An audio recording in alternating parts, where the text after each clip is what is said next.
Hello there everybody, and welcome to this feature presentation on YouTube. I am King Mac, your hamburger pal. Thank you all for watching. Be sure to enjoy a hot fresh cheeseburger along with some delicious golden french fries, a tasty milkshake, and a nice soft drink. Also be sure to grab some hot buttery popcorn while you're at it as you enjoy this episode of TTBurger Game Reviews on YouTube.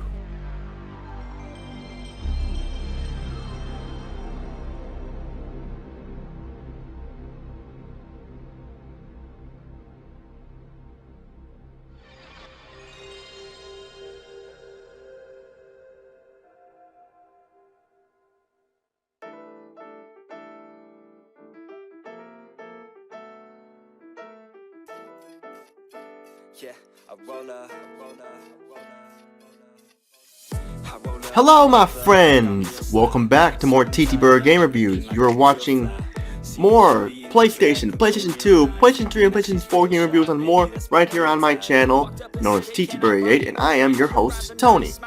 And today we are continuing with my InFamous franchise review here. We're on episode 256 out of 4 parts. We're on episode 256 part 3 of 4.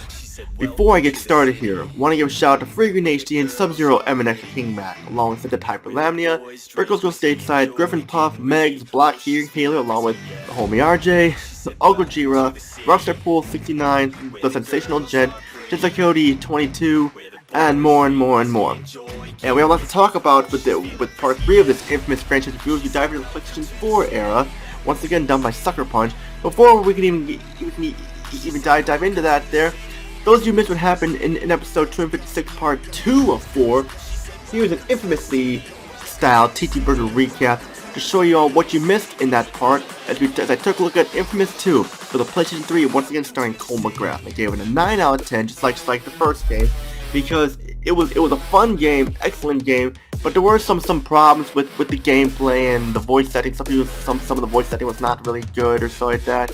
But overall, it's a fun game. For those of you who want some more Infamous action where you shoot electricity powers and stuff like that, then you got this. You got Infamous 2 for sure.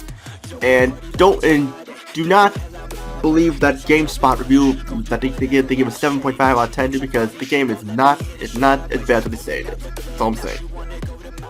Now we're gonna zoom ahead to March 21st, 2014. This is like when less than a year when the PlayStation 4 was out, when it came out for the holiday, and we have a brand new character named Delsin Rowe, voiced by Troy Baker. And we got the game right here.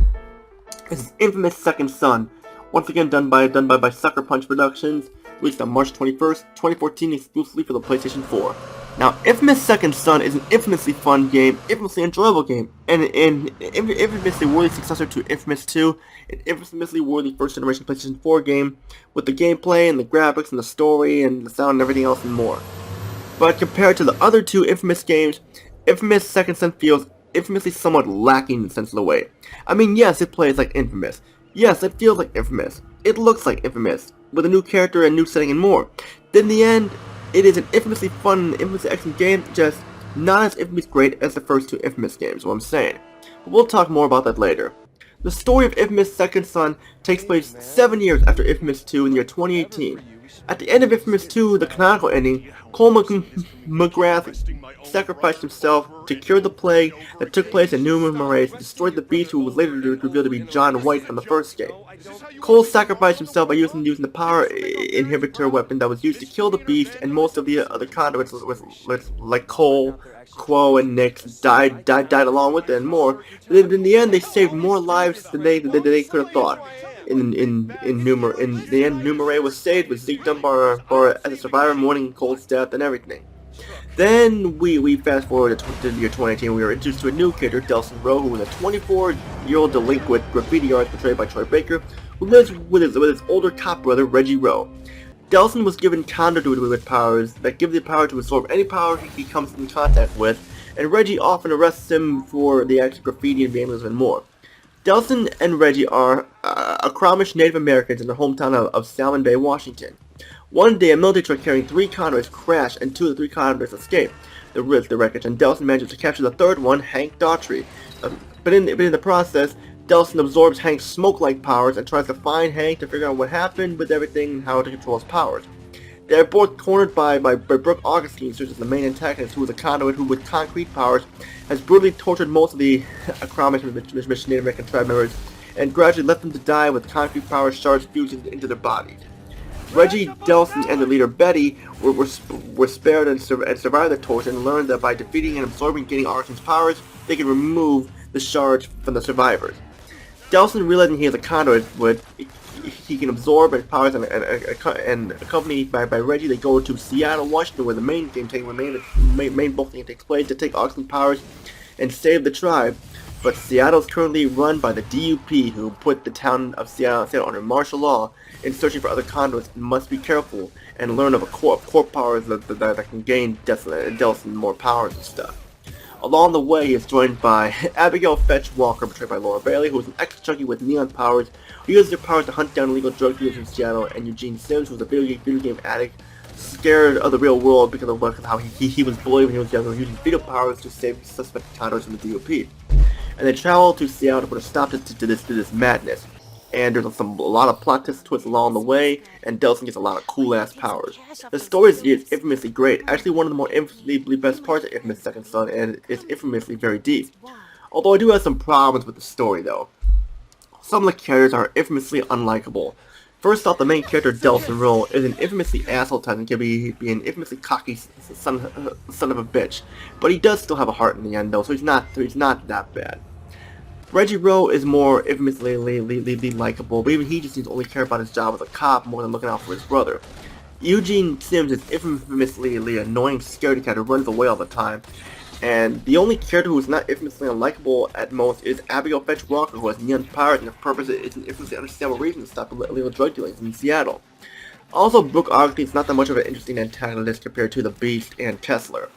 Like I said, the story is infamously great, but could be infamously better. Infamous Second Son's presentation here is infamously excellent graphics that still look infamously excellent to this day.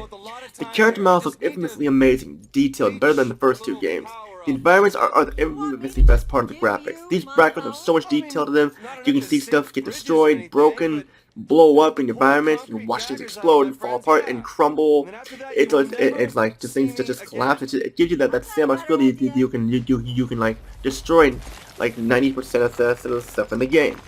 Also, the map of Seattle is infamously big and creative with lots to do, and some infamously cool-ass surprises, and infamously awesome weather effects or day-night transitions too. The cutscenes are infamously great with a lot of detail to them. Even the comic scenes are as well. I didn't mention the comic like art scenes in the second game, like how it was in the first game. I kind of forgot to do that, so my bad there. But the only problem with the graphics are the infamously awful frame rate issues that drop infamously into the single digits at times, and really infamously slows down to a snail's pace when the action gets big. The sound of Infamous Second Son is infamously amazing. The voice setting is infamously well done. Troy Baker, who provides the voice for Delsin Rowe, and Laura Bailey, who voices Fetch, are the infamously two main bright spots in the voice set. The other voice actors do an infamously excellent job too, although the actor who plays as Eugene can come off a little annoying, but it's not that bad. The music is infamously badass, and a bunch of pop, techno, rock tunes, and more. We have an infamously job well done with the soundtrack, along with the other sound effects are also infamously excellent. Infamous Second Son's gameplay is infamously fun, plays like the first two Infamous games, but not as infamously great as the first two games though. First off, Infamous Second Son infamously plays like Infamous, where your character has superpowers you gain and uses them for good or bad karma to save the civilians, doing or kill them and more. Damn it, Greg, you scared him off! You have your missions with a big variety of them. They are infamously long and just addicting at times. The missions consist of rescuing civilians, taking down D.U.P armored vans, taking down their bases and stuff like that, taking pictures, chasing escape conduit, and more, and busting drug deals too, in Seattle with the drug that the D.U.P are doing along the way. And also, the way Delsin gets an infamously multitude of powers, like smoke powers from Hank, neon powers from Fetch, video powers from Eugene, and more, which is infamously badass. I like the neon powers the best. You can run up walls and everything like that. And they all have their pros. Like with the smoke power, you can go through vents and stuff, and like and you can like jump up and get a boost on cars and everything like that. The neon powers, like you get your power from neon signs, so that you can just run up walls so fast and not stop. And of course, you got the video ones, which is the infamous one. You can fly like an angel with wings, and you get a boost when hitting satellite dish and stuff like that, and hit these like video like missiles and stuff, and everything, which is really cool, and infamously cool and infamously badass. You have powers which you can buy and unlock by buying blast charge to power up Delsin. Infamous Second Son didn't improve on things, such as not having to aim to use your powers and more. And every time Delsin levels up, his shirt changes color again, just like in Infamous 2. Missions are infamously long and infamously intense, and same with the side missions. All the powers are infamously awesome, but the smoke powers, they get you advanced, neon powers, make you run like a speedball, but it's also be able to fly and shoot like video missiles. It's just infamously nice treat. The boss fights are infamously intense and bad, especially trying to figure out what power to use. This is an infamously long game, one can run up like 20 hours or so. The karma choices are infamously awesome and are here and somewhat infamously improved too, with infamously drastic story changes. This was an infamously great game, it's not as infamously great as the first two games. You'll find out why in the negatives. The enemy AI is infamously difficult and unbalanced at times, and the shielded machine gun enemies with the bazookas and stuff like that are infamously very tough. There are side missions, but they are not that infamously interesting. There are a group of side missions where you take D.U.P transports for these shield guys, where it's overly difficult due to the amount of enemies in the areas. And some of the missions are infamously repetitive and not interesting. Delsin is not an infamously interesting character as Cole McGrath pursues each other's smart mouth, cocky, snarky, infamous attitude. Infamously off for frame rate issues. Delsin can't swim in water. You have to press the touchpad to warp to shore, which is weird though because he's not made of electricity like how Cole McGrath was. And some of the special moves are infamously overpriced. Like you buy them with the blast shirt, and some of them are overpriced and stuff. It just kind of gets a little annoying. But that's all the I have with it though.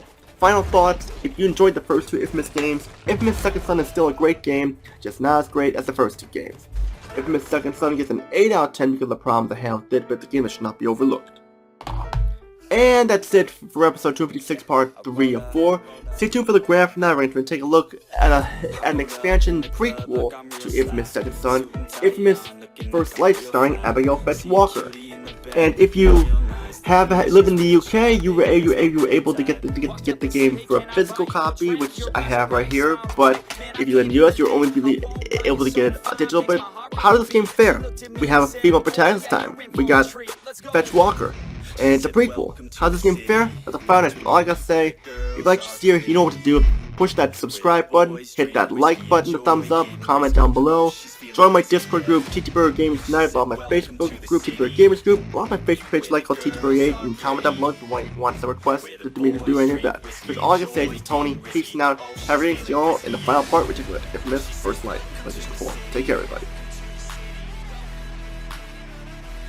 She said, welcome to the city.